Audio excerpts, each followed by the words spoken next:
அனைவருக்கும் வணக்கம். நான் என்னோட பதிவுகளில் இந்த சமூகத்தில் மனிதர்களுடைய முன்னேற்றத்துக்கும் அவங்க தேங்கி நிற்கிற இடத்துல அவங்கள தள்ளி முன்னோக்கி கொண்டு போகிற ஒரு வார்த்தைகள்னால அவங்க முன்னோக்கி போனாங்கன்னா அது சந்தோஷம். அந்த சமூக அக்கறையோட தான் என்னோட ஒவ்வொரு பதிவும் இருக்குது. ஒரு மோட்டிவேஷனலான வீடியோவாகவும் இருக்குது. இப்படி பண்ணிட்டு இருக்கும்போது என்னையோட மனதை காயப்படுத்தின நிகழ்காலத்தில் நடந்த ஒரு விஷயம். இது கண்டிப்பாக நான் சொல்லணும். இது ஒரு பெண்ணை பற்றினது. கண்டிப்பாக எனக்கு ஒரு 2 நிமிஷம் தேவை. விருப்பப்படுறவங்க பாருங்க. எனக்கு தெரிஞ்ச ஒரு பெண், அவங்க மனம் முடித்து 2 பெண் குழந்தைகள் இருக்கு.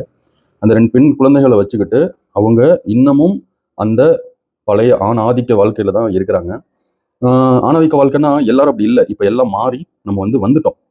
சம உரிமை, உனக்கு என்ன பிடிக்குது அதை நீ சொல்லு, நான் அதை கேட்டுக்கிறேன் அப்படிங்கிறதுக்குள்ள வந்துட்டோம். ஆனால் இன்னமும் நான் சொல்றதை நீ கேட்கணும். நான் என்ன சொல்றேனோ, எங்க அப்பா அம்மாவுக்கு என்ன விருப்பமோ அதுபடி நீ செய்யலினா உன்னோட விருப்பங்களுக்கும் உன்னோட சொந்த விருப்ப வெறுப்புகளுக்கும் நான் மதிப்பு கொடுக்க மாட்டேன்.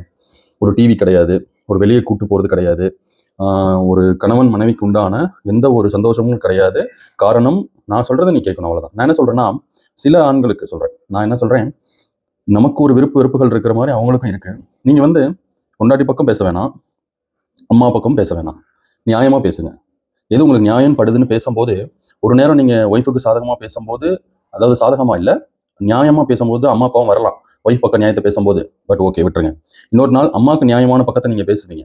அப்போ ஒய்ஃபை புரிஞ்சுக்குவாங்க. ஓகே, 2 பக்கம் புரிஞ்சுக்குவாங்க, இவங்க நியாயத்தை பேசுகிறாங்க. அப்போ கம்முன்னு போயிடுவாங்க. அந்த ஒரு இதை பண்ணணும். நமக்கு அம்மாவா பெண்கள் வேணும், அக்காவா பெண்கள் வேணும், தங்கச்சியா பெண்கள் வேணும், மனைவியா தன்னோட வாழ்க்கையை கொண்டு போகிறதுக்கு பெண்கள் வேணும். ஆனால் அவங்களுக்கான ஒரு சம உரிமைன்னு கூட இதை சொல்ல முடியாதுங்க.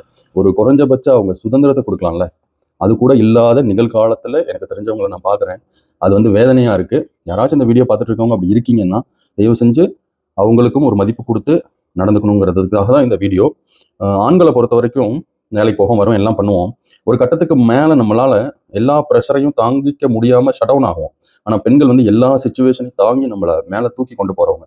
ஸோ சம மதிப்பு கொடுத்து சுதந்திரத்தோடு நடத்தணும்னு கேட்டுக்கிறேன். தேங்க்யூ.